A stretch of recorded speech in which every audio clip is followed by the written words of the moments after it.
So hello বন্ধুরা, এটা আছে আমার হাতে আছে একটি এলইডি বাল্ব, ঠিক আছে। সো এলইডি বাল্বটাকে আপনারা কীভাবে সারাবেন না সারাবেন, তাও আবার বাড়িতে ফ্রিতে, তাও 2 মিনিটে কী করে সারাবেন, তাই তো সবারই একটাই চিন্তা কী করে সারাবেন, ঠিক আছে। আর এই ভিডিওটি কোনো ফেক না, 1 নাম্বার ভিডিও, ঠিক আছে এটা। সো আপনারা এটা যদি করেন অবশ্যই আপনারা সাকসেস হবেন। তো চলেন বন্ধুরা, এই এলইডি বাল্বটাকে প্রথম আপনারা খুলে নিতে হবে। এই সাদা রঙের ঢাকনাটা আছে, সবাই জানেন, খুলে নেবেন। খুলে নেওয়ার পর এরকম একটা কিট দেওয়া থাকবে, কিটটাকে অবশ্যই আপনারা দেখবেন কোন কোনটা বুঝতে পারবেন। বাট আপনাদের একটাই প্রয়োজন হবে, একটি হোল্ডার প্রয়োজন হবে। এরকম একটি হোল্ডার অবশ্যই প্রয়োজন হবে, হোল্ডারটাকে নিয়ে নেবেন। আর আপনাদের কাছে দুটো প্রয়োজন হবে।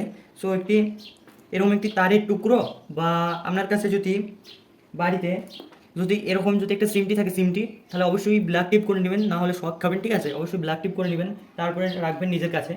তারপরে আমি এটা দেখাবো আপনাদেরকে যে খারাপ হয়েছে না হয়েছে, কোনটা খারাপ হয়েছে না হয়েছে, সেই জন্যই আমি আপনাদেরকে দেখাবো। তো এখানটা আমি প্রথম লাইন দিব, দাঁড়ান, লাইন তো দিতেই হবে, তাই না। এলইডি বাল্ব সারবেন, তা আবার 2 মিনিটে সারবেন, দেখেন, ঠিক আছে। দেখি আমাদের লাইন আছে নাকি। হ্যাঁ, লাইন অবশ্যই এসে দেখছেন।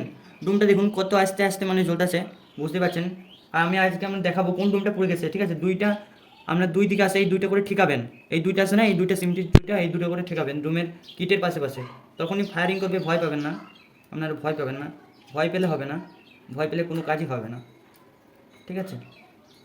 দেখতে পাচ্ছেন, এই দেখছেন কেমন জোর। আপনারা এটা ফেলে দিচ্ছিলেন, ঠিক আছে। যদি বাইরে থাকে আপনারা অবশ্যই এরকম করে সারিয়ে নেবেন। এটি 5-6 মাসের গ্যারান্টি হয়ে যাবে, আবার 5-6 মাসের আবার গ্যারান্টি পেয়ে যাবেন।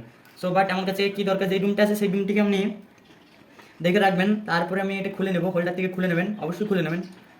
তারপরে আপনার কাছে বাড়িতে একটি রুল পেন্সিল দরকার, রুল পেন্সিল অবশ্যই দরকার, ঠিক আছে। দেখতে পাচ্ছেন এইদিকে একটা রুল পেন্সিল অবশ্যই দরকার, না হলে হবে না কিন্তু। যেই ডুমটি পুড়ে গেছে সেটাকে আপনি প্রথমে একটু ঘষে দিবেন, ঠিক আছে, ঘষে দিবেন, অবশ্যই ঘষে দিবেন, তুলে ফেলে দেবেন একদম। যেই ডুমটা পুড়ে গেছে না, সেই ডুমটাকে একদম তুলে ফেলে দেবেন, একটু পরিষ্কার করে দিবেন ভালো করে। তারপরে রুলটাকে একটু ঘষে দিবেন, যে ডুমটা পুড়ে গেছে, সেই ডুমটা পুড়ে গেছে, অবশ্যই এরকম করে ঘষে দিবেন। আমি যেরকম করে ঘষতেছি না, সেরকম করে পুরো ঘষে দেবেন, নাহলে কিন্তু হবে না। আবারও বলছি আপনাদেরকে, দেখা যাক, এটা আমি চেক করবো এবার, ঠিক আছে। এটা এবার চেক করবো এটা আমার কনফার্ম এটা হয়ে গেছে, ঠিক আছে। এটা আমি চেক করবো, চেক করার পর আপনাদেরকে দেখাবো। প্রথমে আমি চেক করবো ডুমটিকে, দেখছেন অবশ্যই এটা কিন্তু অনেক জোর। আপনি বুঝতে পারছেন, ক্যামেরা থেকে ঝাপসা আসছে, ঠিক আছে, বুঝতেই পারছেন। কিন্তু এটা বিলকুল একদম জোর, ঠিক আছে। আমি দেখাবো আপনাদেরকে, ঘরের দিকে দেখাবো, ঠিক আছে। দাঁড়ান, আমি দেখাচ্ছি আপনাদেরকে ঘরের দিকে। আপনারা দেখতে পাচ্ছেন এটা কতটা জোর, দেখুন আমাদের ঘরটা দেখুন পুরো আলো করে দিচ্ছে, ঠিক আছে। অবশ্যই আপনারা এরকম করে সারিয়ে নেবেন। সো আপনারা দেখতে পেলেন এটা কতটা জোর, ঠিক আছে, কতটা জোর আপনারা দেখতে পেলেন। তারপরে নিজের ঢাকনাটাকে, যেটা ডুমের ঢাকনা ছিল, সেটাকে অবশ্যই লাগিয়ে দিলেন। একদম একদম পুরো নতুন ডুম হয়ে গেল, ঠিক আছে, একদম পুরো নতুন ডুম হয়ে গেল। যেটা আপনারা ফেলে দিচ্ছিলেন যে বাজারে 40 টাকা, 50 টাকা, 70 টাকা করে দাম, সেটি আপনারা বাড়িতে রেখে দিবেন। এইরকম ভিডিও অনেক রকম ভিডিও আছে, সেরকম ভিডিও দেখে আপনারা অবশ্যই সারিয়ে নেবেন, ফেলে দিবেন না। আর আমি কয় মিনিটে সারাইলাম এটা একটু কমেন্টে জানিয়ে দেবেন। আর যদি ভালো লাগে ভিডিওটি অবশ্যই লাইক করে দিয়ে যাবেন, চ্যানেলটিকে সাবস্ক্রাইব করে দিয়ে যাবেন। সো নেক্সট ভিডিওতে দেখা হচ্ছে, টাটা, বাই বাই।